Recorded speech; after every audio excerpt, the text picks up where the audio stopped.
Welcome everybody to the Cast from the Coast. My name is Adam Miles. I'm joined as always by Josh Lambert, Aaron Peerless, and Tim Johnson. What are we talking about tonight, Tim?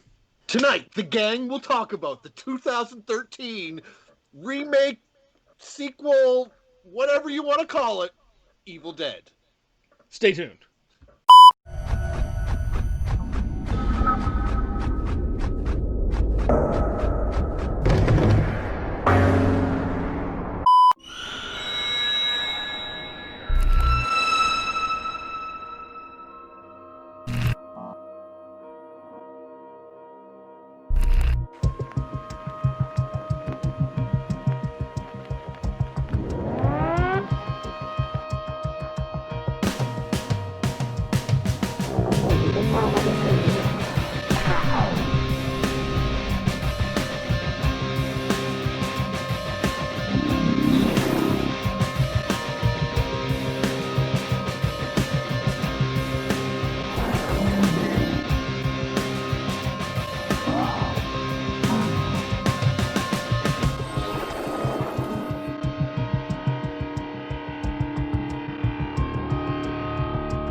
Give us the synopsis, Tim.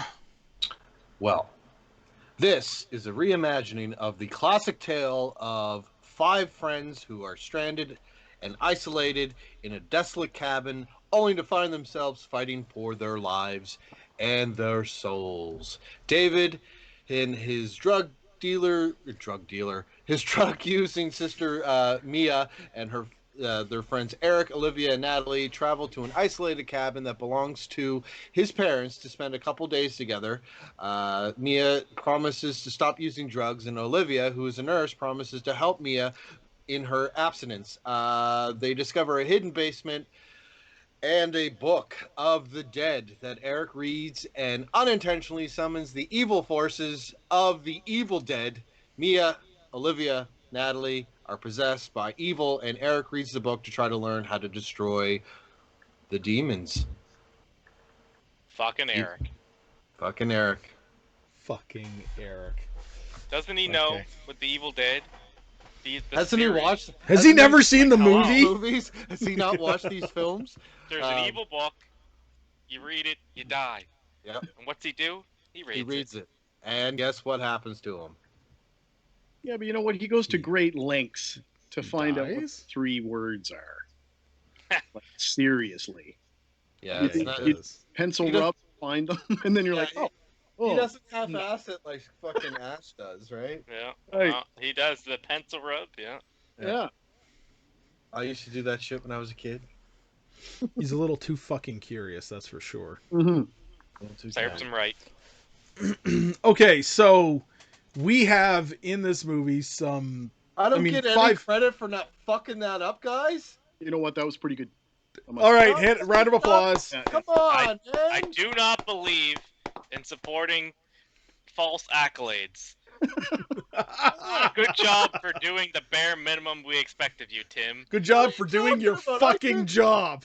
Come on, I did synopsis, broad strokes. Let's get the conversation going. Jeez, Josh talks like he's your fucking manager or something. Good job, Tim. Okay, so let's start with the most obvious of characters in this. We have Mia. Oh, Mia. Mia. Mamma Mia. Mamma Mia. Oh, okay. So, Mia, in my opinion, the best fucking character in this movie for a couple of reasons. One, she's got the best overall story arc as to why she's there, the reasons.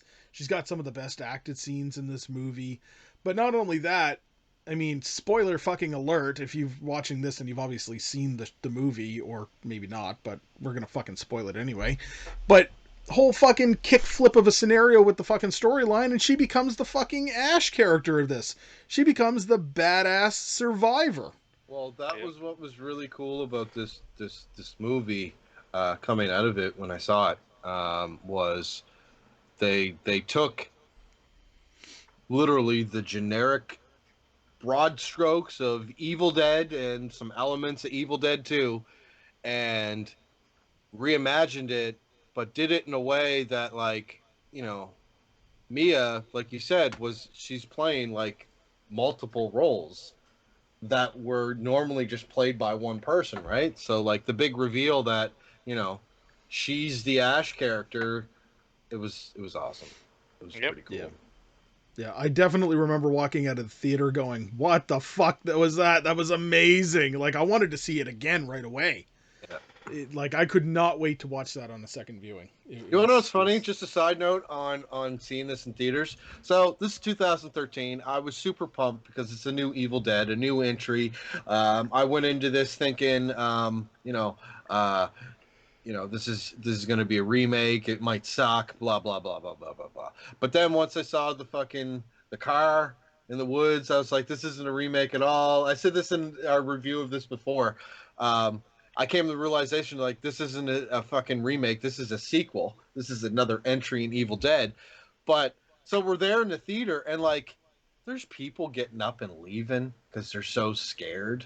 And I'm like, are you fucking dumb? Like like you think like the special effects, we'll get to that. We're pretty good in this and like the gore was really good, but not stomach quenching, I can't watch this anymore, may God have mercy on my soul type of thing. You know what I mean? Like this isn't like, going to see The Exorcist when it came out. You know what I mean? True. Like, and I mean, I don't know, people had it in their head that like, what'd the fucking poster say? The most terrifying film you'll ever experience. No, not really. Not really. For a lot of people, let's be fair. Let's not look at this from a horror snob perspective like we all are. We're on a horror podcast. I know, but let's take it. Let's take a step back for a second and look at it through the eyes of somebody who would not, love it in such a way. There is a lot in this movie that the average moviegoer walking into this would assume after even watching Evil Dead 2 when it's it's got its slapstick nature to it, right? You walk into this and this is a hardcore fucking horror movie in comparison. And the special effects in this, like when she licks the fucking box cutter knife. Oh my god! The first time, and we'll get into the effects later. I got such a weird boner from that. Kidding. But in all honesty, that's one of the only times I actually cringed watching a movie in a long time. Yeah. Oh, yeah. I like when the needle in the eye. No, the needle in the eye was good. But I like when Olivia, she's in the bathroom and she looks up and like her mouth is all fucked. Yeah, that was cool. Got the knife and she's cutting her face. Yeah. Yeah, I loved this movie way more than I was expecting. We love those effects and we love the way that plays out. But like I said, take a step back and think about the average Joe film goer just wants a scare. You know what I mean? And what do they used to go into the theater to see? Something like The Conjuring, which has like jump scares. This has just got pure fucking gore in your face. And it's true. This is one of the goriest movies that made it to mainstream theater releases. And it's practical too. It's practical with a little bit of VFX added in, that gives the depth when somebody's ripped open in the mouth and you can really look in and see the teeth and the, back part of their throat and shit. But yeah, like the practical effects, I think they did that on purpose to stay true to the series. Well, and another thing that's really cool is that when I watched this movie again, how much I appreciated the original Evil Dead because of like, holy shit, this is exactly the same as Evil Dead 81. Like, I just, 5 people in a cabin and they read the book and then they die, right? But, like, just a lot of, like, story beats and stuff, it's almost exactly the same. And I was like, holy shit, I never noticed how much it was like the 81. So.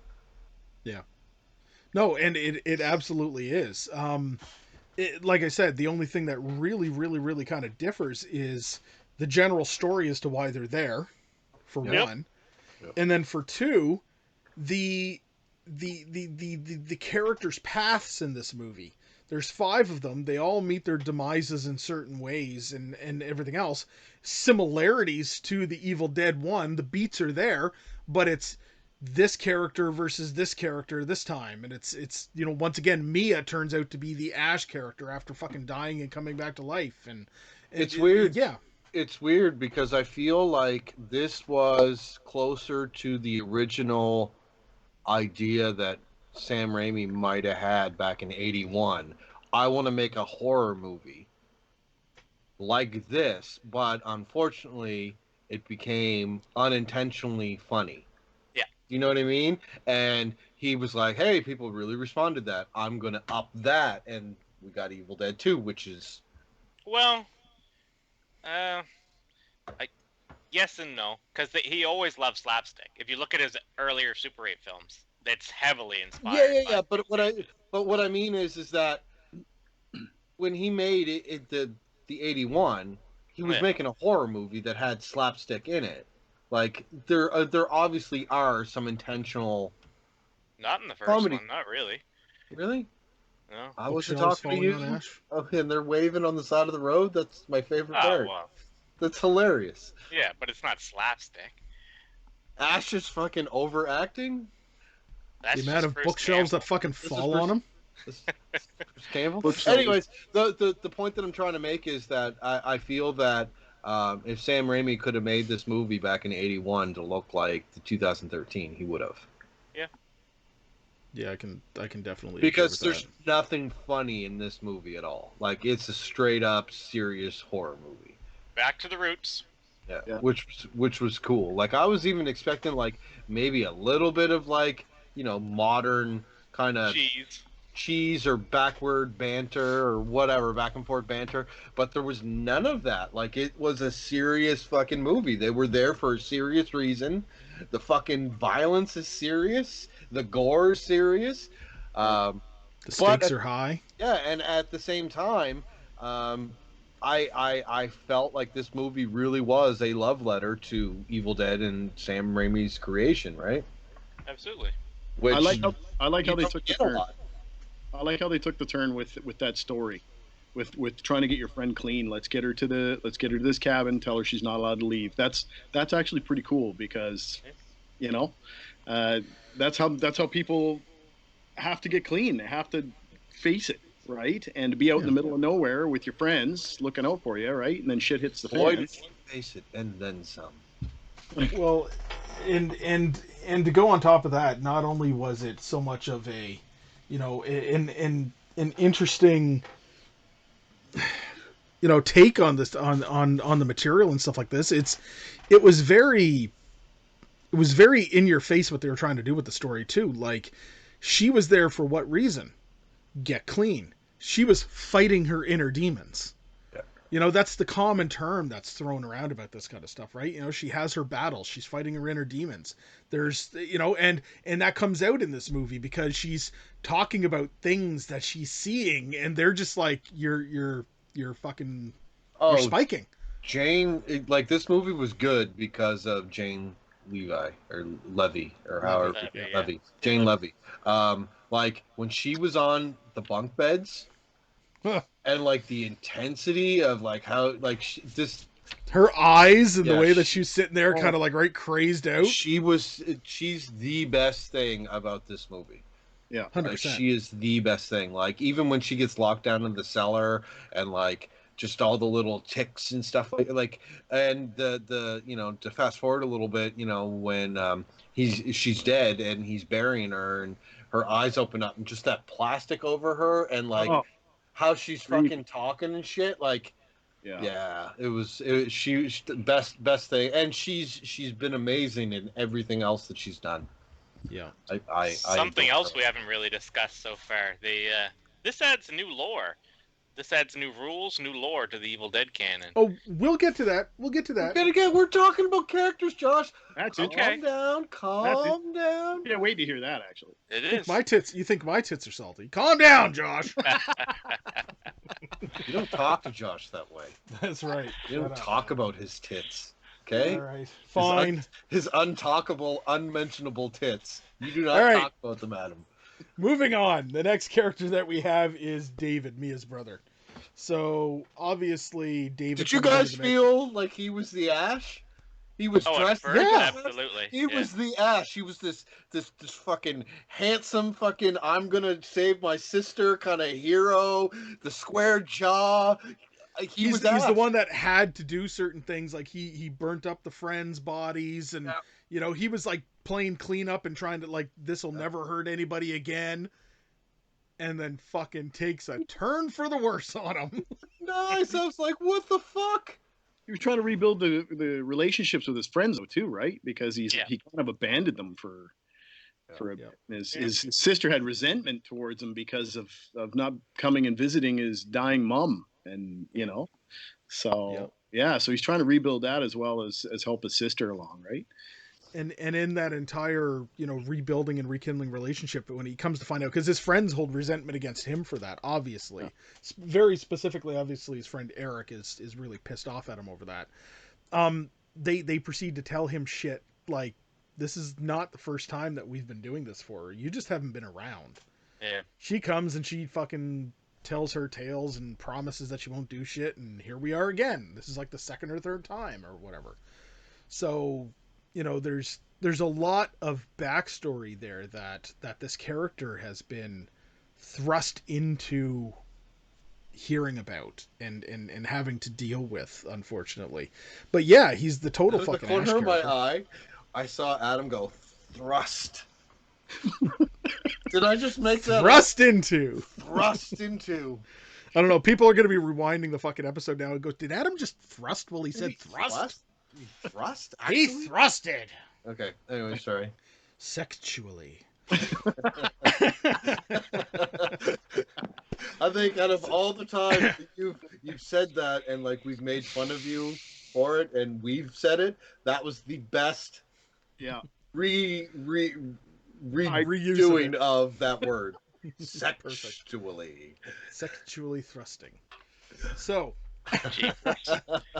So David is in fact what you would assume the Ash character to be, and he really is up until the very end, when the dead version of his friend Eric basically stabs him in the throat with a pair of fucking snips or side cutters. Yeah. That's one hell of a way to go. Sorry, that's rotten. That's rotten. So we have David, who's been brought into this, and David brings with him his girlfriend. It's Natalie. Natalie is his girlfriend that he brings into this. So she's the infamous girl that he brings along just to kind of meet the friends and be there to support him more than support me. I thought she was the new Linda. Yeah. She's the blonde. She's the new Linda. She really gets stuff. She gets oh really my fucked God, up. She turns into one of my favorite of the shit. Deadite characters, though. Was that Tim? Oh, when she starts the fucking the turkey cutters, what I call the electric knife. Oh. But this is one of those few occasions where I've actually felt bad for someone in a horror movie, because normally I watch it for the gore. When she was like, my face hurts, like when she's all fucking covered in nails and shit. Oh, like, and she's like crawling into his lap. Yeah, she's like, my face hurts. I was like, oh, her face hurts because of all the fucking nails. Yeah. She got nailed. Well, it's not like she can reach and check her face. She ain't got no fucking nailed. She got nailed. So on my first watching, I definitely thought this was the chainsaw scene. Like, I didn't think we were going to see another decapitation or dismemberment. I thought this was where the movie was going to peak, when we saw the electric carving knife just rip this girl's hand off. Electric carving knife, thank you. You thought that she was going to take that and stick it on the stump afterwards or something? Yeah, I don't know. I just thought that was it. But that definitely was the hand scene. Absolutely. Oh, yeah. Right? Like how it was in the kitchen, and you know what I mean? But they even took it further. Like, it wasn't even just the hand. Like, she went right up, like, from the fucking, right up to like, the bone. above the elbow, right down to the bone there. And once again, if you go back and you watch some of the behind the scenes and watch how they pulled that off, that's all practical, and it was two people's arms. It was her arm, and it was stuck behind her back with a silicone sleeve, and somebody else's arm for the bottom half, and she basically just cut into the sleeve that was connecting to the two arms, and it just bled and dropped off. Fuck, wouldn't that suck if she missed the sleeve? Well, they would have had like some sort of like a protective thing in there, obviously, right? But it was just, like you can see somebody sitting in the cupboard behind her with their arm sticking out. and she's just cutting into the sack between them. Was it? Just, Would it have been one of the effects guys? Because normally I find when I watch those, Yeah. extra features, it's always the effects guy that's like, okay, so this is where you got to do the cut, and I'll be there. And Or a yeah, stunt. it looked like it was one of the. It looked like it was one of the either the stunt women, like her stunt double, or one of the effects women on the set. But you see her in multiple scenes. This one woman who was doing it, yeah. No, she totally gets the shit end of that. But she turns into, in my opinion, probably the creepiest of the Deadites. The way that she's walking around dragging that fucking crowbar. Yeah, that was fucking cool, but I'm not good. No, me is the best fucking Deadite. Come I didn't on, say shut best. your I said mouth. creepiest. I said creepiest. Just the way that she moves. Nah, but okay, she fine. was Nothing no. Hey, I am not. I am. This is absolutely. I respect your opinion. She was absolutely fucking creepy, and like I said, it's the first time watching any Evil Dead movie where I felt bad for someone, besides Ash and that poor bastard's fucking misadventures. But like, no, I felt bad for this poor fucking girl. And you're right, when she's coming out dragging the crowbar with no fucking arm into the fucking living room. Yeah, no, that's absolutely... And she starts fucking wailing on him. Yeah, and the fucking hair's all in her face. And, yeah, it's crazy. That farewell to arms, because she loses the other one too with a shotgun blast, right? Yeah. That is a true. Can I just take a moment to fucking appreciate Aaron's hat? Camp Crystal Lake? Yeah, that's fucking dope. Where'd you get that? Online. Yeah. On the internet. On the nets. I went down to the interwebs. Yes. How'd you get that there? Amateur the Zon. Amateur Zone. He went to the Green Inferno. All right, moving on. So next we have Olivia. So Olivia, we have the nurse character in this, who's a childhood friend of all theirs, and she's been brought in to basically make sure that Mia gets everything that she needs. Because as she openly states in the movie, when they want to take her to a hospital, she's like, I'm literally doing everything that they will do to her in a hospital. And at this point, you just understand that it's going to be better care, though, because it's friends and people who care. Yeah. And they're all there for her. It's just, she's literally giving her everything that they would possibly ever do, but she would just be stuck in a sterile hospital room instead. One thing that I found about her character too, like she comes across as like kind of a mother hen, and she knows what's up. But I've been in a situation before where something very similar of someone trying to kick an addiction, and I've had a real life Olivia, just because a lot of people like that I've talked to said she gets on the nerves and Eric gets on their nerves and just their attitudes. It is like if you were ever in a situation like that where you were trying to get someone you care about clean about something, like their attitudes are spot fucking on. And I love how she was not only like someone that was trying to help her friend get clean, but she was a nurse too, so she knew what the fuck she was talking about, right? And her Deadite fucking shit was fucking... That it was. And she had one of the more interesting change moments too, because when she goes to run out the door and she has that stop, that's one thing that I love that they did with these, is that it's almost like you can see the moment that they're taken. Yeah. And she's going to walk out to the door and all of a sudden just boom, done. Drops the syringes. Drops the syringes, but unfortunately, pisses herself, and it's like she was dehydrated. She was. Aaron's got all the zingers. I know. Look at this. We're trying to have a serious conversation. Aaron's talking about. Oh, I'm just kidding, buddy. She needs some more fluids. It's true. Did you see how yellow that was? Holy. But, oh yeah, that was fucking piss. That was piss, man. That was the pissiest piss I've ever seen in my life. I could smell that shit. Yeah, touching it. As far as piss goes, yeah. As far as piss she goes. ruined her Converses and everything, right? Her fucking Chuck Taylors are gone. So, her character begins the real brutal scenario that happens to, unfortunately, the other character that we'll talk about, Eric.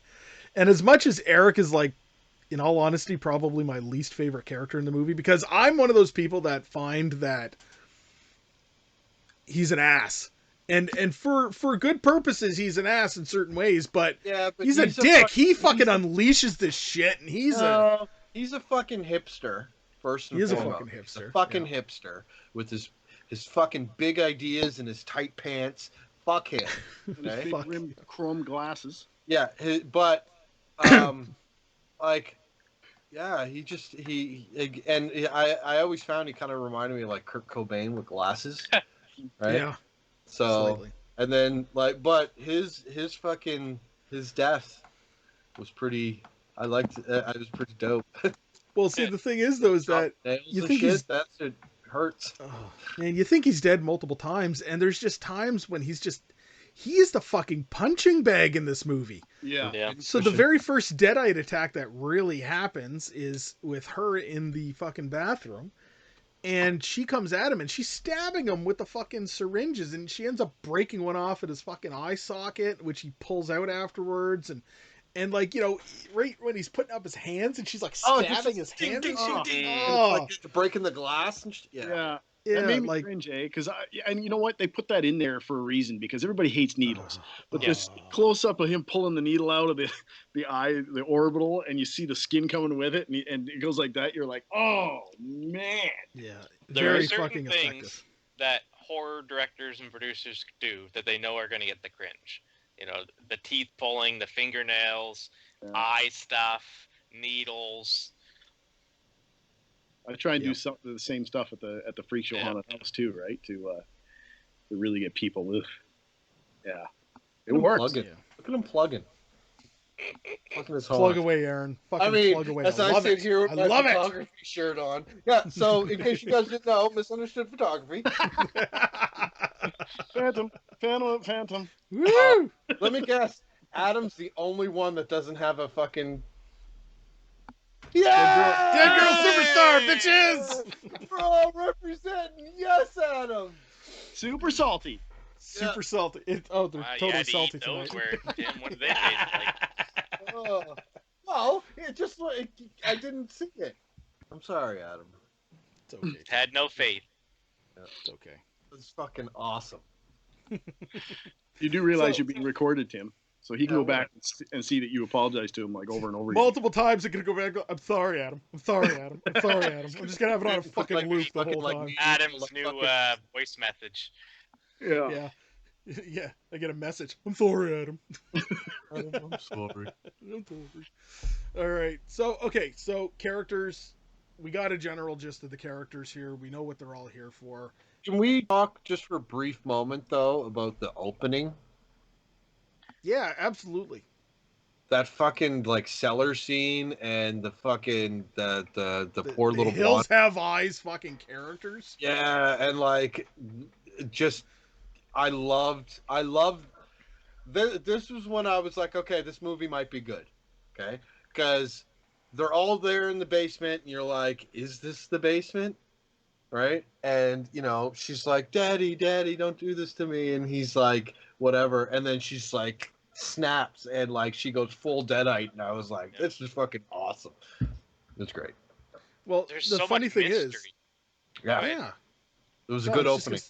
I was just gonna say, it's when it first started, I'm sitting here going, I wonder what the fuck's happening. Like, there's a possibility she's either A, gonna be a Deadite, or B, they're fucking possessed and they're, you know, fucking gonna kill her for no reason, or what. Like, what's going on here, right? And it really kind of makes it out to be one of those, you know, you got to try to guess, and then it turns out that she's fucking, you know, the Deadite. I really want to know the story of that whole, who are they, who's the girl. So they're in the cabin. Do they just come across the cabin? Is that the original cabin? Well, it doesn't seem like it's like old, you know, like old time or anything else. It's like it happened like it's modern time. So obviously, and later on in the movie, you do see when they're in the basement, that post is burned. Yeah. It's burnt. It's charred. They make a comment about it. And the cats are still there. Like the cats that were hanging are still there. Yeah.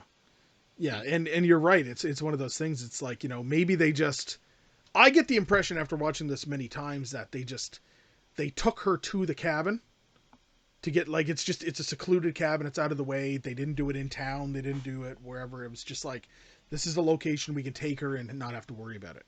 Maybe. I almost feel like there's absolute meaning to that fucking cabin, because I mean, if Yeah. this takes place in the Evil Dead universe, which it does, like I feel like, you know, the townspeople, like the little fucking village or whatever, right? Like, you know, they look like a bunch of farmers. See, I think those are the Knights of Samaria because they had the book, Yeah. right? Or some incarnation of like a cult or whatever, and they had the book, and it's led by like a voodoo witch lady, Yeah. and they're doing like exorcisms and occult stuff with the book. Yeah. But I'd like to know more. Like that would have been Yeah. good to know. Like in all the Evil Deads, you get the explanation as to where the book came from. Yeah. It was found in certain places, and I uncovered the book, and blah blah blah. Here, it's this group of fucking redneck people that have the book. Yeah. You know, and it's left in the cabin, but it's like covered up and, you know, left to basically be like a don't touch fucking book situation. And fucking Eric does anyway, but whatever. The opening sequence through the woods and stuff in this, I really like that a lot. I love how the woods were super thick. I love the cabin as it was sitting right in the nice, you know, thick brush. I think their locations was really cool when they picked this for shooting this in New Zealand, right? That plot that they built the cabin in there, that was fantastic. The wooded area there, that really grabbed me, right? Yeah, absolutely. And, you know, seeing the behind the scenes and where they were talking about the cabin itself, apparently, like, the wooded area where they built the cabin, the locals actually say that it's, like, actually, like, a haunted forest area. Like, they say that weird shit happens there all the time. So, like, Fede Alvarez in the behind the scenes was saying, like, if he really wanted somebody to be freaked out for a scene, he'd take them for, like, a 5 to 10 minute walk outside of the encampment, leave them in the woods, and say, come and find your way back in 10 minutes. And like, because they all heard the stories from the locals and the workers, so you know, like 10 minutes later people would come back like shook and right the fuck up, like something's going on here, right? Yeah. So it's good. Another good use of fog and everything in this as well. Yep, absolutely. I mean, key point right there, like that's an Evil Dead thing. Yeah. You know, you got to have the mist and the fog going, right? So and to have the opening scene credit with that, that's perfect. Yeah. All right, Aaron, Ooh. I want to hear about the effects work. Ooh. The effects work in this is glorious. I'm just saying that because, you know, Mr. Baxter might be watching at some point. So. Oh no, it is fucking like it's fucking this movie visually is fucking eye candy for fucking horror fans. Like I fucking love this. I love the aesthetic of this movie. It's so I'm pretty sure that they stuck to doing the practical effects. They didn't want to wander too far away because I'm sure that they would have really pushed away a lot of fans if they had gone a lot more VFX than what they had with this film. And I'm super happy that they stuck with practical effects. This is one of those films that you need practical effects in, right? Roger Murray, SPFX. I mean, he's done stuff like The Meg, Ash versus the Evil Dead, the Shannara Chronicles. You know, even made some props for Avatar, Underworld, 30 Days of Night. You know, Narnia. So the guy's very versed in what he's doing, from props to SPFX makeup and things like that. Then you have like Dan Perry. He's also worked on pretty much all of the Lord of the Rings, Boogeyman, Ash versus Evil Dead. There's going to be like a, this is almost like an Adam Sandler kind of production going on. It's who you know and who you worked with, and you really appreciate their work. Again, Dan Perry, he worked with Underworld and Narnia, The Hobbit, Shannara Chronicles. That goes on forever and ever. And then you have uncredited Patrick Baxter, who's, I mean, you just look the guy up on IMDb. He's insane prosthetic application. The guy's sought after all over the place for film. He did like Resident Evil Afterlife, Elysium, X-Men Apocalypse, What We Do in the Shadows. The Expanse, The Mist, The Hobbit, The Strain TV show, Hannibal, Carrie, 2013, the Saw series, I Am Legend, 300. It goes on, right? It just goes on and on and on with his credentials. He also did Dawn of the Dead 2004, Freddy vs. Jason 2003, right? First of all, the animals hanging in the basement.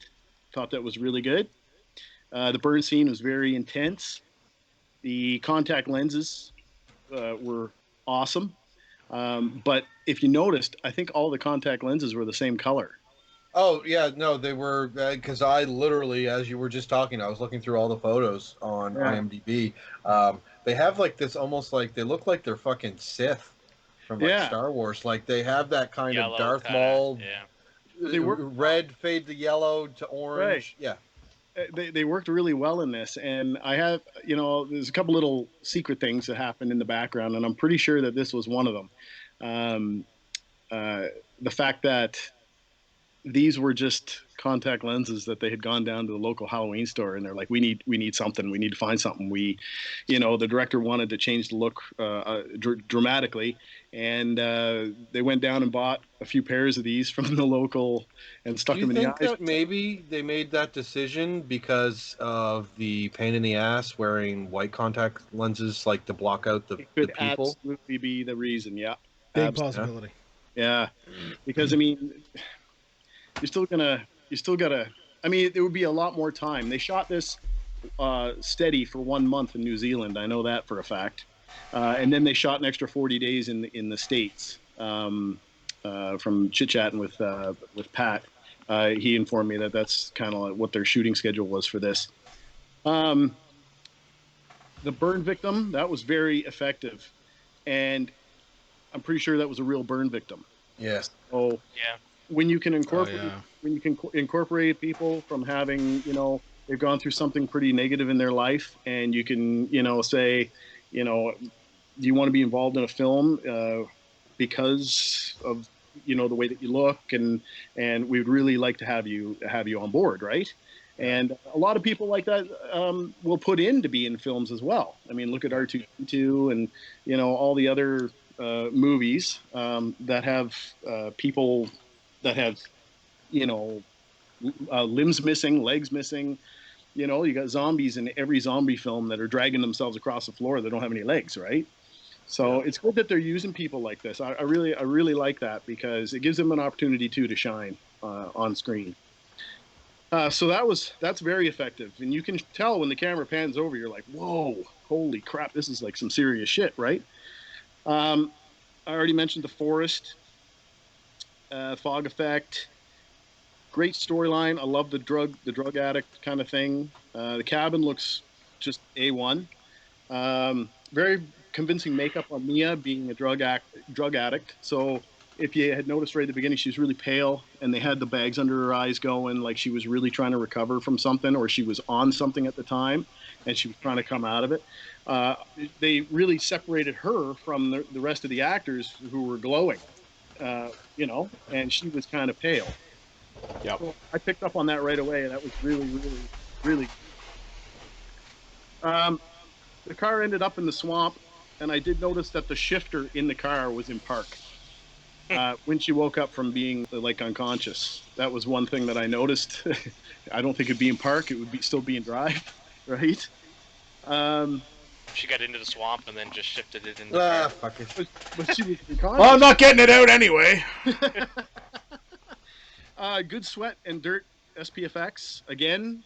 It seems to be consistent in the Evil Dead series. You got nice dirt effects, nice sweat, blister effects from her in the shower. Shower. Yes. Oh, and you saw it pop, awesome. like you saw it grow, and the skin peel away almost. Yeah. All I could think of is Sleepaway Camp. Yeah, and that was a good effect. Now there's a prime example of how VFX and practical effects work together to give you that disgusting, right? I was like, oh yeah, that's gross, right? But that had to be a combination of that, because that was absolutely fantastic. You could see them on the shoulder kind of growing a little bit and stuff too. So that was super cool. Another really cool effect, I don't know if you guys picked up on this, is when who was it that had the shotgun? initially. It was Mia that had the shotgun. She came out. She came out and at her she brother, hit the right? shotgun, and then the scream and the Right. wind and everything. And then she drops the shotgun, and the next shot is they're right beside her, and the gun's laying right in front of her, but you can see the smoke still coming out of the barrel of the shotgun. I found that was really cool. Good touch. Continuity and very cool. Yeah, like absolutely awesome for detail. The needle pulling out of the eye socket. To be quite honest, I'm not sure how they did that. Unless they just glued the tip of the needle in or whatever, and then so it pulled on the skin as they did it. Maybe it was VFX. I don't know. I honestly don't know how they did that. All I know is that it was absolutely disgusting and made me cringe because I hate needles. Olivia's makeup was very well done. Combination of VFX, SPFX. When she turns her head from the shower and she looks over at what's his name, Dave. Eric. Eric. One of the Eric. Looks over at Eric, right? And she's got the whole side of her mouth all gnarled up and just that worked together again. VFX and practical effects together. Knife cutting the tongue, the box cutter. That gets me every time. I know we talked about that a little bit, but jeepers, man, just running your tongue, you can just feel it every time you see that, right? Jeepers. She bifurcates her tongue by just licking it, like the knife. Doesn't she go and make out with fucking her right after she does that? Yeah. Stairs. A lot of blood on her. She says, "Come here, see you next Tuesday." Come here, you. See you next Tuesday, right? Yeah. So I did notice that there wasn't any mark under Eric's eye where he had pulled the needle out. I think there would have been like just a tiny little, and I was looking for it, and I thought like a little red dot. There should have been a red dot or something there, and it should have been like inflamed or something. Right. I did notice his eye was a little red, after that, and then I noticed in the next shot that it wasn't. So I'm like, And I did notice that throughout the film with some of the other actors, whether some fake blood got in their eyes and it made their eye red, and then it cleared up, and for the next shot, and they didn't just do continuity on it. I don't know. Hand bite. The hand bite looked fantastic, and even when she was running it underwater and trying to clean it up, right? She's running water and she's rubbing it and trying to clean that thing out, and that's a lot of wear and tear on some makeup, right? A Pros-Aid transfer or something would work fantastic for that because it's totally waterproof. Just want to make sure your color stays on and things like that. And then again, it could have been silicone as well, right? The spreading of the hand bite that goes up the arm looked like it was definitely transparent, but it had like gelatin or silicone kind of effect to it. And now that you mentioned the behind the scenes, Adam, from earlier, you said that was a silicone arm or whatever. So that makes more sense that would have been silicone. But you can see the lighting behind it kind of coming through certain parts. Just it was very gory and very creepy looking, but absolutely fantastic. It's beautiful. Yeah, cutting arm off with electric knife, very convincing. That effect, that illusion was phenomenal. It felt like she was actually cutting into the meat.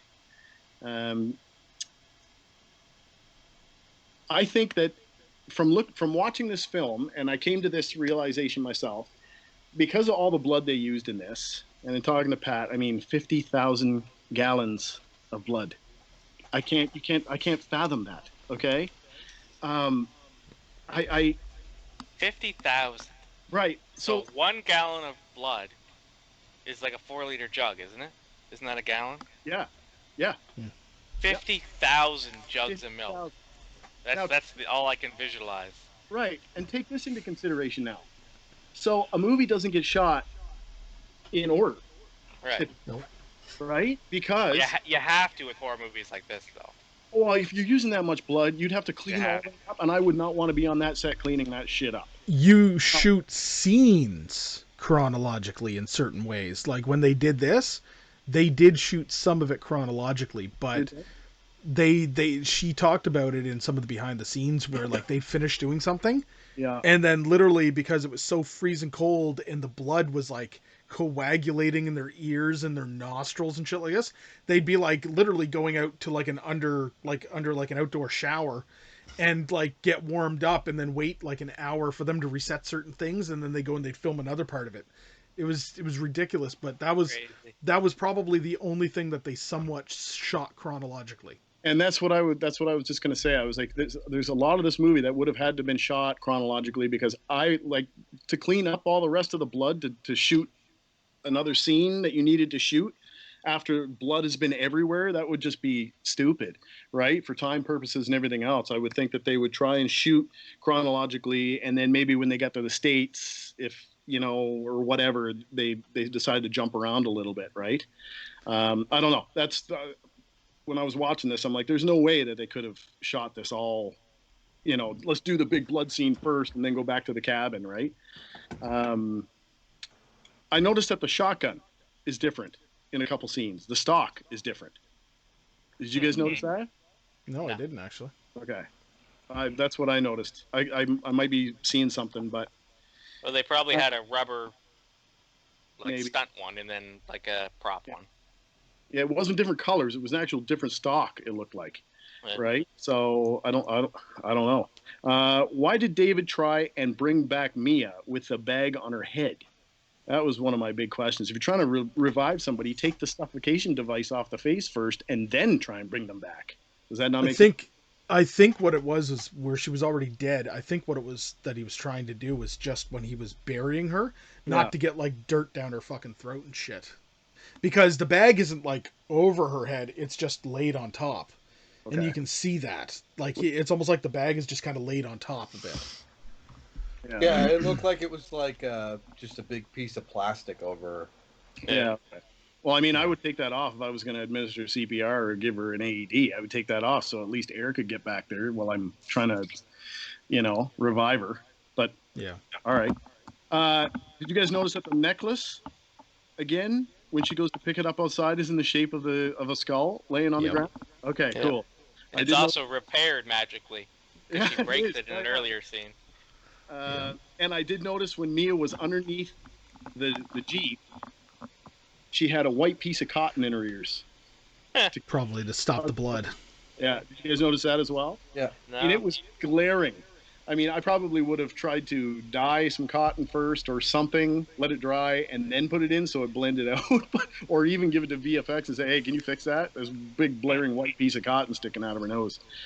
And, that's my thoughts on everything. The effects in this are solid. Like, I mean, solid. You couldn't ask for a better team to come on board of a horror flick and pull it off like these guys did on this film. This was sick. Absolutely. And it made me cringe, right? I mean, for an effects guy to cringe, you're always wondering how they did things, and you're like, yeah, I know how they did that or whatever, but wow. Like, yeah, you're sitting back and you're cringing, and you know that the team has done something well. Definitely a job well done. Yeah. No doubt about it. Lots of effects that, can be looked at in this movie and for years to come. I mean, right now, 7 years later, they hold up, and I figure in the next 10 to 15 to 20 years, it's going to be one of those movies you look back on and still cringe. Yeah. It's going to hold up. It's just one of those things. So. Yeah.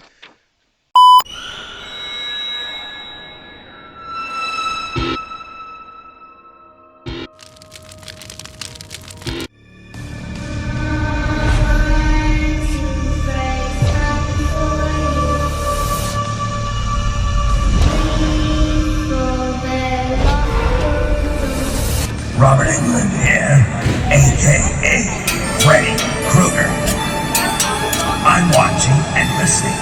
They cast from the coast. You better or else. Josh. Yes, sir. Let us hear Josh's notes. Very well. This is the movie I've seen the least, being the newer, obviously. Evil Dead 2013. This viewing took place May 31st, 2020 at 6:55 p.m. Wow, you watched this a couple weeks ago. I did. I watched all the Evil Deads right after each other in sequence. I really want the story of this first family.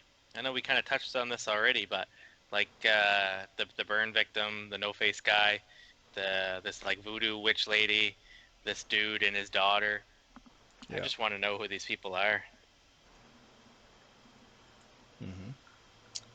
Upside down camera pan showing into the car, very Remy inspired. Yeah. A sister who draws sitting on Ash's car.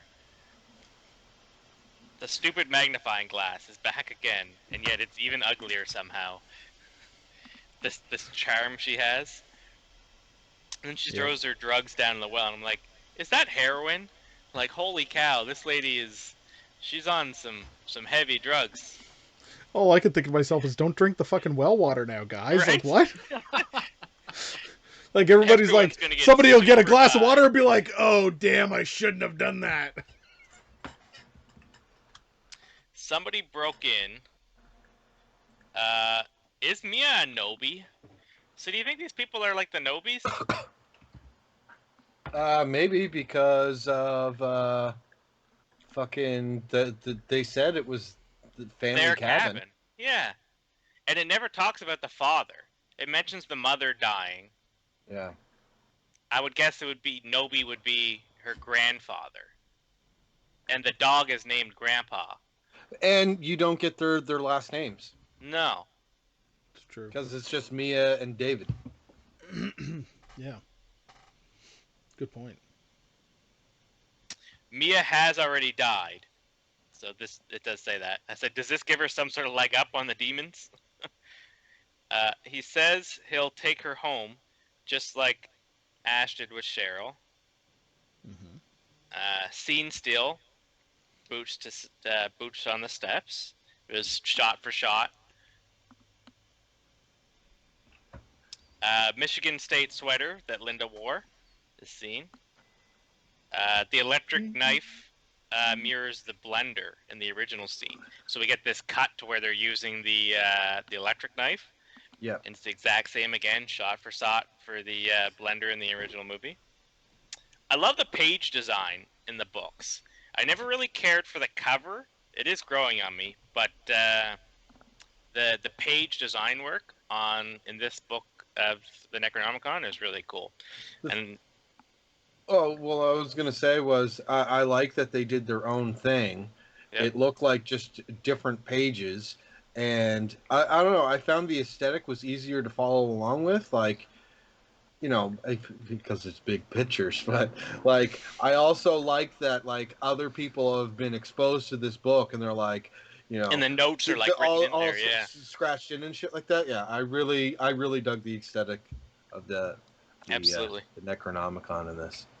The Necro kind of grows on me once I thought about it as being repaired over the years. So I've discussed this a little bit before, but how it's all kind of like patchwork and it's not like one full face like in the other ones we see. I kind of see this as if it's been like repaired over the years. Yep. Great homage to the tree scene, remaining creepy while modern.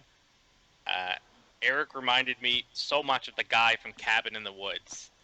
So, I don't know if you remember that movie, but there's this guy who looks just like Eric and acts just like Eric in Cabin in the Woods. Yeah. Cabin in the Woods? Yeah, you don't remember like the long-haired, hippie-looking blonde dude? Oh, you mean the stoner? Figures it all out, yeah. But the stoner's a better character in my opinion. But oh well, moving on. Poor Grandpa. Got to kill the dog in the horror movie, unfortunately. Yeah. That was so sad. Mia's burns are pretty cool. I still think Sleepaway Camp did it better and more practical, though. The bridge is out. Everything is going to be fine. Quote. Who thought it was a good idea to have a gun by a recovering addict? Going through withdrawal. We can hear the original voice actors at a point. You actually hear Cheryl saying, join us, and Dead by Dawn, and like the background. They're on IMDb, they're credited for being in the movie. Yeah. Are they? Yep. Oh, that's Same with Nobi. Nice. Minus points for no white eyes. You lose points. But then I was thinking, I was like, the Necronomicon probably has a lot of demons in it. And I think the one that they summoned in this book, in this movie, is not the Kandar or whatever the main demon they determine is from the Evil Dead that we kind of know as the main series. That makes sense. I think this is just another demon. Because if you notice, a set of words too, wasn't it? Yeah, Yeah. it was a different set of words, and Maybe- it wasn't the Deadites didn't look. Right. They had more along the lines of like zombies. Right. They're more zombies than. And like the big bad has like different rules, right? So again, I kind of spoke of this earlier, how there's new lore and stuff kind of inspired into this movie. I think that's because in this book, and they mentioned it in Army of Darkness, that there's all kinds of passages in this book, both good and evil. Yeah. So I think that the No White Eyes is just I'll forgive it because of that. I wrote she peed herself. And she was dehydrated. The sounds, the Foley work of her cutting her face make me cringe more than the imagery. Yeah. I said, oh my fuck, I forgot how violent this bathroom scene was. Little bit of duct tape and you're all set. They literally do like duct tape surgery on the guy. Flex tape. Yeah. Razor tongue still makes me cringe to this day. Taker of souls, after 5 souls he will summon the abomination. The hand has to go. More duct tape repairs. The entries are confusing and contradictory. This explains the changes to the rules over the years. So there's a quote where Eric is reading the book and he kind of says, you know, that the entries, they're all confusing and contradictory. That's because it's written over time. And there's all these different passages, and maybe the pages aren't necessarily in order. Yeah. Use of quick shots with a nail gun is exactly how it should have been done. The crowbar scene was shot exactly like the fire poker scene from the original, shot for shot. Nice. I'm sorry, but more brutal though. Oh, absolutely, absolutely. What's the deal with the nail gun though? Wasn't it supposed to have air hooked up to it? Yeah. Okay. Just wanted to make sure. Buried alive. They are really trying to hit all the cringe and major fears. Necklace in the skull pattern, just like in the original. Also magically restored, even though Mia breaks it in the opening sequence. 5 souls. David, Eric, Natalie, Olivia, and who are they counting as the 5th? The girl from the original, the dog, Mia? Well, no, it's David, Eric, Mia, Olivia, Natalie. That's 5. Yeah. David, Eric, Natalie, Olivia, and Mia? Yeah. Because she does die. And just a little bonus tease of fucking, because we're on the point. Yeah. They're David, Eric, Mia, Olivia, Natalie spells out About demon. demon. Yeah. Nice. Yeah. Just like the next few months spell out Jason. Yes, they do. She's spilling out all the gas. There's a spot where she's just like trying to pour the gas in and it's just going everywhere. Oh man. The knee knife hurt. Oh man. That knee knife hurt. When the friggin' machete goes right across right her into the knee knee. and then slices back across it. Oh, that was brutal. Same with her arm. Oof. The abomination is kind of a bitch. I wish there was like a bigger fight scene with the abomination. She just kind of fizzled out. Feast Okay. on this motherfucker. Now that's some blood. I wish Bruce would have done the original planned ending. So do you guys know what the original planned ending was supposed to be? Yeah. Where Mia gets picked up in a car and it like just pans over and it's Bruce driving the car and he picks her up. Yep. Instead he just gets his groovy. But this was the first Evil Dead I went to Scott to see in theaters, and I saw it many times when it was in theaters. I love the homage that they pay to the original while keeping me on my toes. That's not what I expect next. The gores and effects were top notch. The soundtrack was amazing. There's really nothing bad to say about this other than the weak design of the cover, and even that's growing on me over time. The weak design of the cover. Which cover? Oh, the book itself. The I thought you were talking Necronomicon, about. Okay, yeah. Okay. Yeah, And those are my notes. Those Josh's notes. Good notes, buddy. Nice. Okay. Tim, is it that time? It is. Cue the song, Adam. Trivia time with Tim.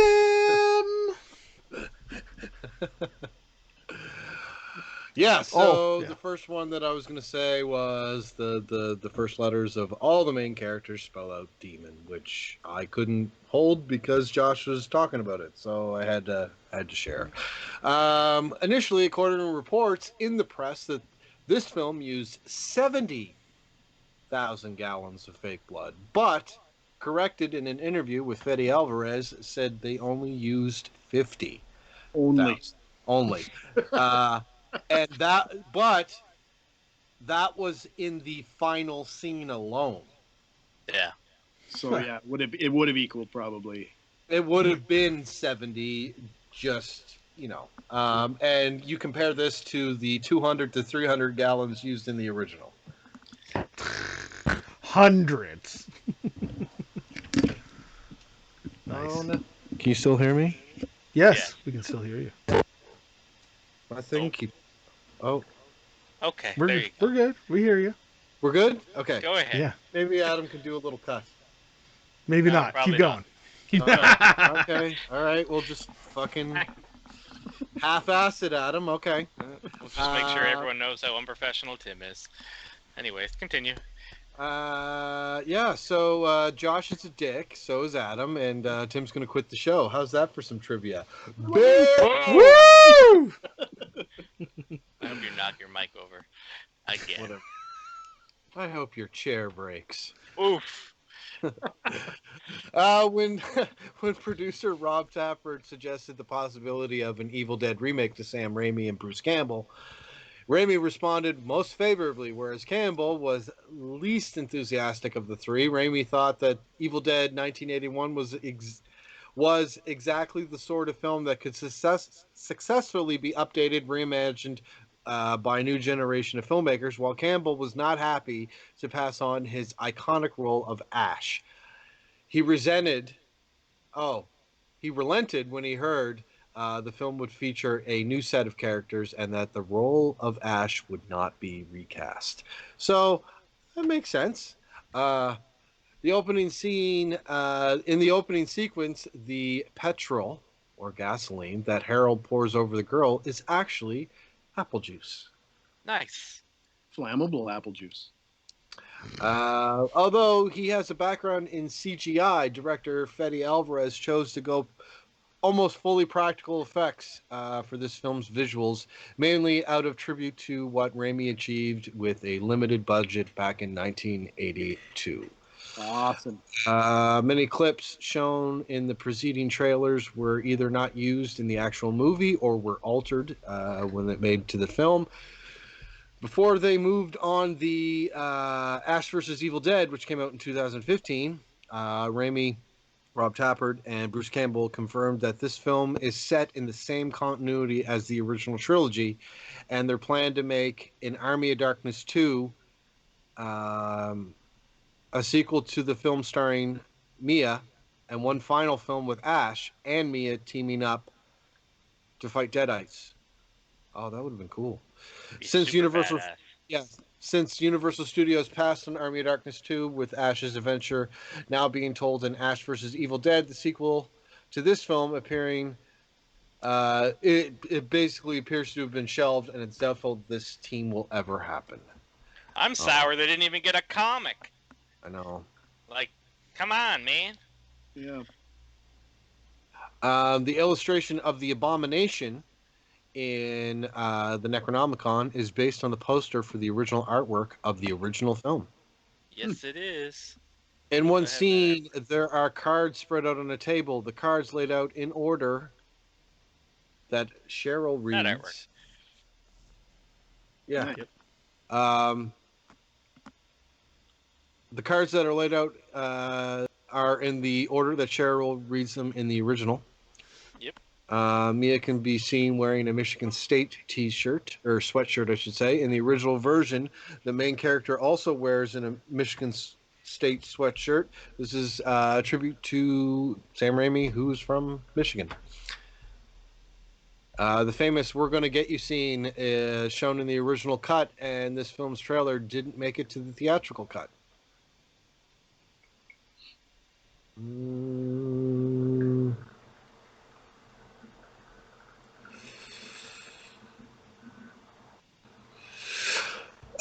When Olivia chastises Eric for his attitude towards David's past absence in Mia's life, stating, "He's here now," Eric responds with a deadpan, "Yeah, truly amazing." This is one of Ash's lines from the original Evil Dead. The you are all going. Oh, I don't know why I can't read. The mic's in my way. I'll push it up. The "you are all going to die tonight" scene has an overlay during Mia screaming of "one by one we're going to take you" demonic voice from the original film, which was one of the many nods done by Fede Alvarez to the original. In an interview in April 2013, Fede Alvarez stated that he would be doing an extended version at some point. The extended cut was aired on British television for one day, January 2015, before being pulled from TV stations. I guess it was really scary.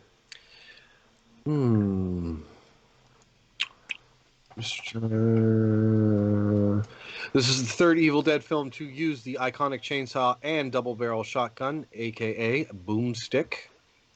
This movie was shot over 3 months, started on April 11th and went until July 12th. This is one of the first scenes in the cabin. There's a Hungarian soccer team flag, of which Fede Alvarez is a fan and can be seen on top of the table. I'm kind of these trivias are kind of lackluster. Not really. This is the one I know the least about. Hey, okay. So Mia and David's last name, Allen. Okay. Spelled just like my middle name is spelled, because There there's you a go. couple different ways to spell Allen. The after credits, you see the silhouette of a man looking off to the side. Then he says groovy and breaks the fourth wall, looking at the audience. This man is none other than Bruce Campbell from the original Evil Dead. No way! Yeah, just a little piece of trivia. No way! Many hardcore fans have viewed this scene as an official seal of approval by Bruce Campbell for this movie. Bruce Campbell doesn't approve of that shit. Next showing. What? I went to go see it the next showing just to watch that again. Yeah. In this film, Mia and David are brother and sister. After being the first person possessed, Mia ends up locked in the cellar. In the original Evil Dead, Ash and Cheryl are brother and sister. Cheryl's the first person possessed and ultimately ends up locked in the cellar. That wasn't really trivia. That was, hey, do you remember when that happened? Just plays to the fact that the beats were similar. Yeah, I guess. How do you pronounce her name? Jane Levy? Levy, I think, yeah. Jane Levy admitted that her role was physically demanding, also due to many hours she spent in the makeup chair. However, her least favorite scene to do was the one where she had to vomit all over Olivia's face because she felt very sorry for her. There are two situations similar to Ash removing his hand in the original. First, Natalie cuts off her arm to prevent the possession, and then Mia rips off hers too and shoves the top of her arm into the middle of a chainsaw to kill the demon. I'm not really feeling any of these fucking trivia. There's nothing really good, so with that, I'm going to end. Trivia time with Tim! I forgot to mention earlier, guys, that typically some of these makeups would have taken 3 hours to do. I believe and it. Like, you had your time. You had your time. You listen to your list. There's no big aliens. There's no big whatever. But these makeups would have taken 3 hours or more to do, just because of the continuity and everything involved with them, right? So, and with these, they're a little more specific because you get like damage and the same colors have to be, they have to be prevalent there. So, yeah, I forgot to mention that. Absolutely. Tim. What? Did you want to give your final review first? Holy shit, I get to go first? Woo!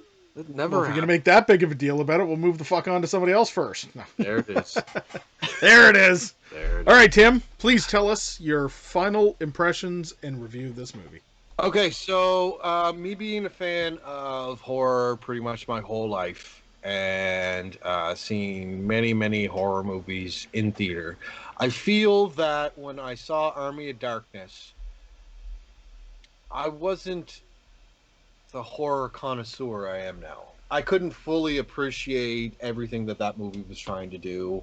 Um, Even though, we've come to the decision that really it's not a horror movie, but it is part of Evil Dead, so it's a horror movie.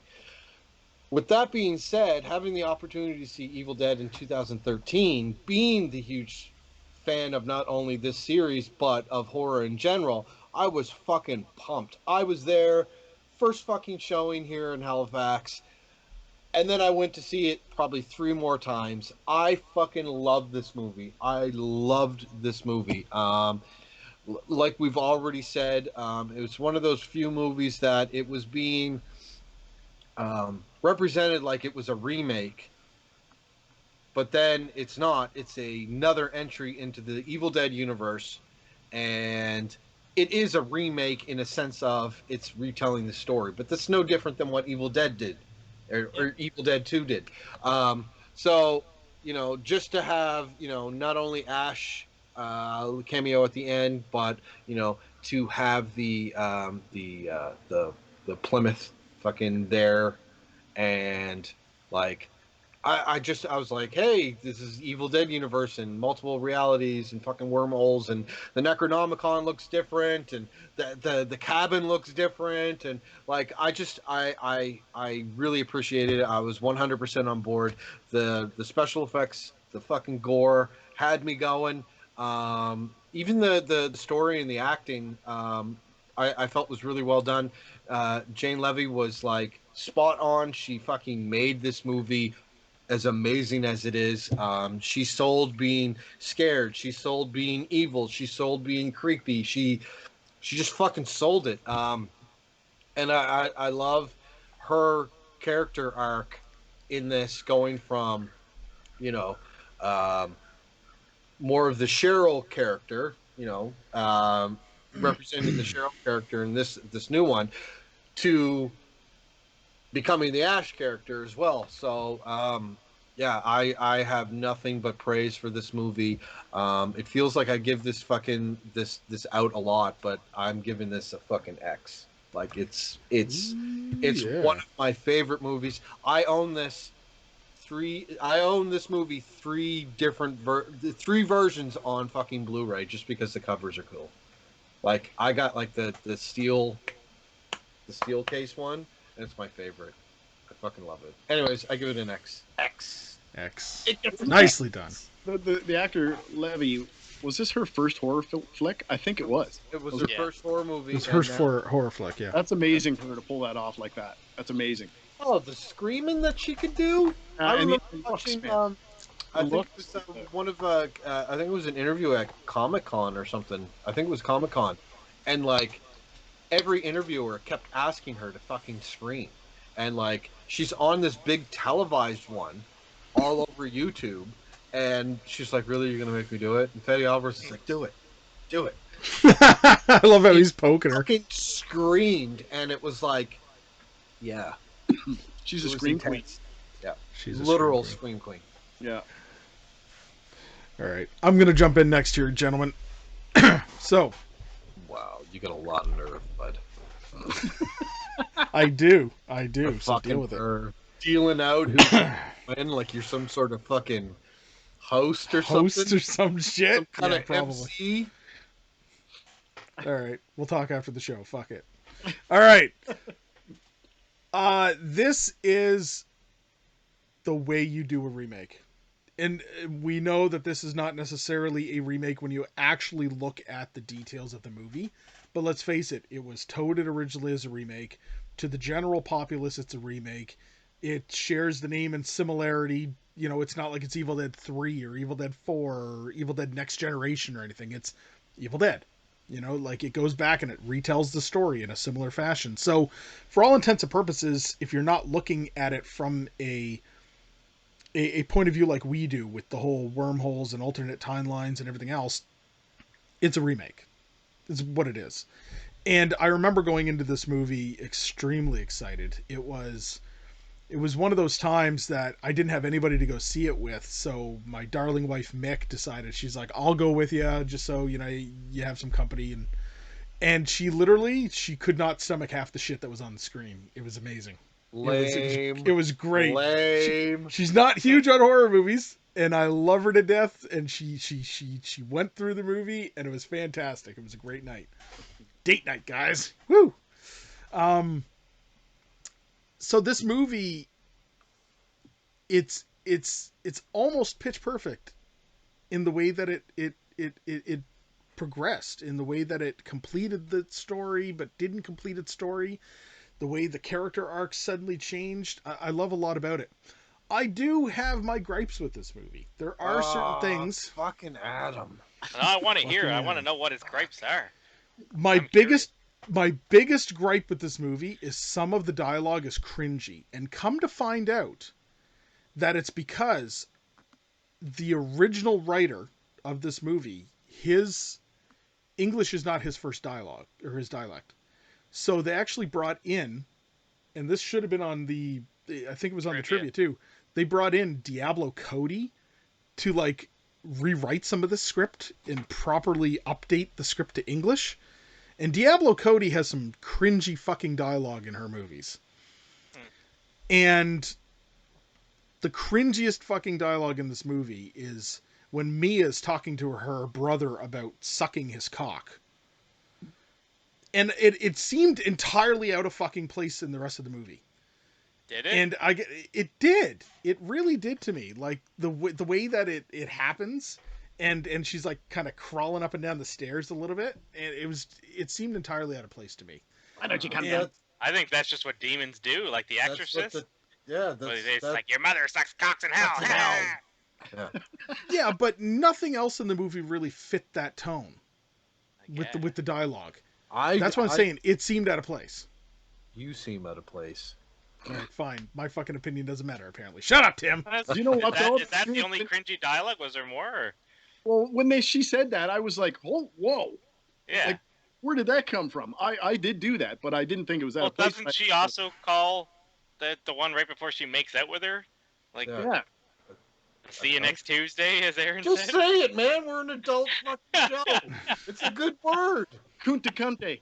I didn't think word. You cunt. I didn't think that was as cringy, and I don't know, just something about the way that one, but whatever. I mean, opinion being an opinion, I guess. I don't know. Everyone's It doesn't detract from the entirety of the movie. It's just it's something that stood out to me because I remember watching this movie again just the other day, and I remember going, that still doesn't seem right to me. That one fucking piece of dialogue for some reason. I don't know. It just stands out to me. So I always took it, like I said, like Josh said, I took it as kind of like, hey, this is what demons say. Doesn't, and they kind of established that at the start of the movie with the teenage girl. She was saying shit to her dad. Same type of stuff. Fucking kill you and shit like that. Yeah. Yeah. Unpredictable, so I guess, whatever. Yeah. Okay. It's all right, though, Adam. I respect your opinion that was cringy. Okay. Hey, just remember, he is a hillbilly from the valley, so it just hit too close to home. Says the other fucking hillbilly from the valley, Josh. That's why I can say it. That's why I can say it. See, do you notice that I was very respectful there, Adam? Did you notice that? I was shocked by that, Tim. Took it. Josh that took it. Because if I don't get it from one, I get it from the other, right? I'm deeper in the valley, so I'm okay. All right. So I really do love this movie. The effects work is amazing. The acting is outstanding. I love the fact that Mia is an extremely fucking powerful female character. By the end of this, I remember in the theater fucking cheering for her character at the end of this movie. The way that I just about did. I was like clapping and like, yeah, like in the fucking theater. It was great. And it's when a movie takes that kind of emotion out of you, and like you feel the need to display that type of emotion, you know you got a hit. Like there's not too often that I sit in the movie theater and go, yeah, you know what I mean? Like it just doesn't happen. But this movie really did it for me. We've been to many movies together, Adam, and I wish I would be there to experience Adam cheer. One of these days, Tim, you will experience the Adam cheer. But if we He keep only going ever gets seeing to go to movies like Warner fucking Brother movies. yeah, if we keep going seeing movies like The Nun or Dunkirk, no, you're never gonna fucking see Hey, it. we saw it together, and Yeah, it's true. It's true. Halloween. So, wrapping up what I have to say about this, though, it's an amazingly well done movie. You can tell that there's heart in it. I just hope that they don't leave it at that. I really do want something else, whether it's like Josh said, a comic to come out later on, or they decide they finally want to put out a sequel movie. This time around I sat down and I watched the unrated edition, the extended cut with the unrated, and I love the alternate scene ending at the end of this, where it was supposed to be Bruce Campbell, but it was just another trucker, and he picks her up and she's bleeding out on the road, and the camera pans in and her eyes open like something's going on all of a sudden, right? And How it's just cool would it be to end Evil Dead Now, the new one, with just a silhouette of Mia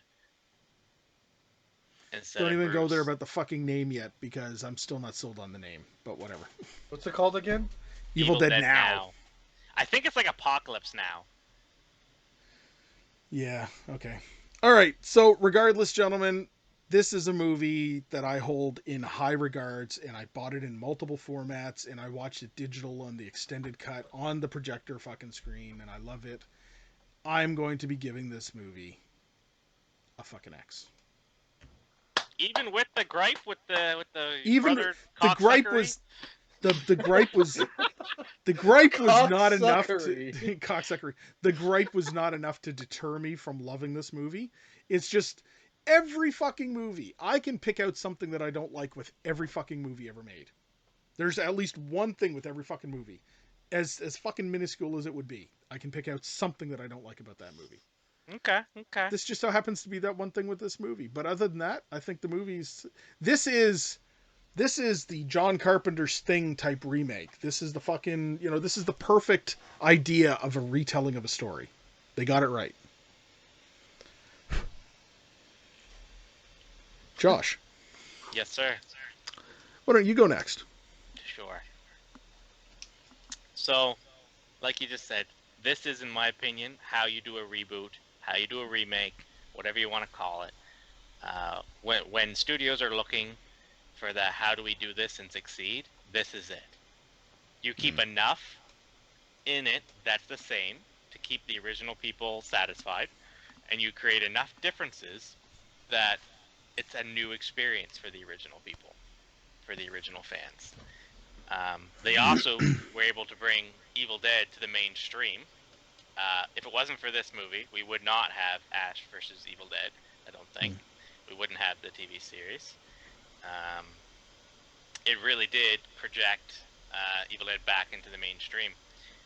And for that, I thank it a great deal, because we got more Evil Dead content. This was my first experience being able to see an Evil Dead movie in theater, which was amazing. I already said it, but after seeing it, and we saw the Bruce Campbell cameo, we went to go see it, the exact showing directly after. And the group I was with, they all got up during the credits, and I gave them the dirtiest look they've ever received. And I said, this is a fucking Evil Dead film. You will sit down and you will watch every single name go by, and you will pay them the respect that they owe. Wow. Yeah, so it was a good time. It was a good time. It's without a doubt, I love this film. It sits on my top shelf. Without a doubt, I have to give it an X. This is probably my favorite Evil Dead, next to Evil Dead 2. Yep. I think it edges out Evil Dead 1. Yep. Yes. Only in content. In spirit, Evil Dead 1 is my favorite film of all time. But in content, I think this edges out Evil Dead 1 for me. and puts Army of Darkness to shame. This is how you do an Evil Dead movie. So you were talking Nice. earlier, Josh, about how you rate the movies and things like that, and your rating system and stuff. And Mhm. you were subtly saying that this has a couple of other add-ons to your rating system. Yeah. What are those? What do you mean? Like, what are you like? You know how you rate your film according to, you have your way of Yeah, doing it. Your 10 items or whatever. Right. Yeah, my Yeah, 10 yeah. rules. So So it meets all those 10 rules, Okay. right? Does it go beyond in certain ways, like what you were going to say earlier, way earlier when we first started the podcast? I don't even remember what I was saying at the start of the podcast, but Okay. I just didn't know good- if you had it forefront in mind, right? no. So the great thing about this movie is, in addition to following all those rules, is you also get the spirit and intent that is Evil Dead, which is again my favorite series. Yeah. Okay. I've dedicated so many hours of my life watching, researching, looking at behind the scenes, collecting, hunting for props of this series. Like this is a major part of my life, and ultimately is the reason why I love horror so much. It was always the holy grail that got away growing up. It was the movie that I never got to see. Yeah, and this is getting to see it as an adult. I get to go to a theater and see this kind of bastardization of the original in a good way. Wicked. All right. So, Josh gives it an X. That's 3 X's so far. Aaron. Well, I don't really have much to say. You guys have filled in It's a G. Just say, what does it he always says? Move on. It's No, Tim, what does he always say? I agree with the sentiment. I share many of the same. I share the same sentiments. That's what I say. Are you making fun of me? What? Oh, I didn't know you said that. Well, I think that they picked a great location for this. That the woods in New Zealand, fantastic.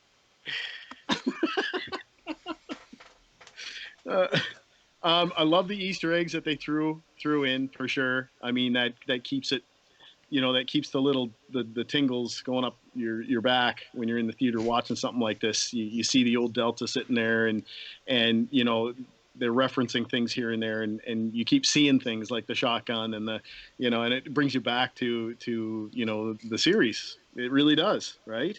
The fact that this film makes me cringe the way that it did, like, there's not many films that can get me to do that, but this one made me cringe in some places, like we talked about earlier with the box cutting knife and the just the needle in the eye, right? Brutal. The overall feel that this film gives me, it's like a very negative feel, and it carries throughout the whole film. It's a good negative feeling because it's one of those feelings that you get when you're really involved in a decent horror flick, right? It's one of those things where you're just like, oh my gosh, I want it to end, but I don't want it to end. This is sick. This is incredible, right? So all these thoughts go through your mind when you're watching a film like this, to me anyway. And if I can get the hair sticking up on the back of my neck while I'm watching it, then to me, that's a great film. I love the fact that VFX and SPFX worked together on this film to create a lot of the effects. And I love the fact that they went heavy on the practical effects. Here is yet another reason why practical effects are so awesome in a film, right? This is a perfect example of practical effects, bringing it in. And yeah, you got a bigger crew you got to pay and things like that, but look at the outcome of the film, right? You got an effects guy that's cringing at the effects that are in this thing, right? So it's raw, and again, the similarities between the other Evil Deads and this one, just yeah, it really I totally enjoyed this film. Saw it in theaters like you guys did, and actually saw it 2 or 3 times. And yeah, so I'm giving this film an X as well. Woo! Yay! 4 X's, gentlemen. That's great. So, apparently we share a lot of the same sentiments. Tim, do you see that? That's a callback. That's is a some quality callback. comedy. No, Gary D that's Adam style. accepting his fate that he's the butt of a lot of jokes. That it is. That's also what it is. All right. Well, that just means, though, gentlemen, that we've had a great episode and we've had a great discussion tonight with this. And, you know, we've been able to review a great movie. And not only that, this kind of concludes our series of the movies that we've been reviewing this time around. You know, we reviewed The Evil Dead, Evil Dead 2, Army of Darkness, now Evil Dead 2013. That is the month of Bruce Campbell's birthday, by the way, guys. So we're good. This is good. So with that, everybody, thank you very much. Wanted to take a moment to say, you know, we enjoy doing the show, and we really enjoy the fact that we get a lot of feedback from people on this, and we know people are out there watching the show. It's, you know, we thank you guys for tuning in all the time. So once again, thank you very much for tuning in and checking us out. Check us out on Facebook, Misunderstood Art Company. Like and share it. Check us out on YouTube. Like and subscribe to the channel, Misunderstood Art Company. We put out content every week. Usually on Fridays we release the actual review episodes like this, and we will be back at one point with the live episodes if they're still not produced right off the bat when you see this. We are going to be producing some new content coming soon, so you stay tuned for that as well. And we produce audio copies of this on all the major podcasting platforms, including but not limited to Spotify, iTunes, and Google Play. And for your knowledge, we're also on Patreon. So open up your hearts and your wallets and join us on Patreon. Okay. One more time. All right. Hey, everybody. Did you also know that we're on Patreon? Open up your hearts and your wallets. Very good. Sorry. And join our patrons today. It was an important text message. I'm sorry. It was an important text message. In the middle of fucking recording, Tim. I'm sorry. It's all good. So, until next time, Josh. Next time you're watching an Evil Dead film, and you're watching it with a pal, and you know it wraps up and it's done, and the credits start to roll, and they get up to use the bathroom, you look them square in the eyes, and you tell them to sit the fuck back down, and you give these people the respect they deserve for creating the epitome of horror. Noted. Oh, hey. Okay, noted. Aaron? I'll swallow your soul. That's all I got. Tim. Tim. Stay spooky, everybody. Thanks for tuning in, everybody. See you next time. Good night.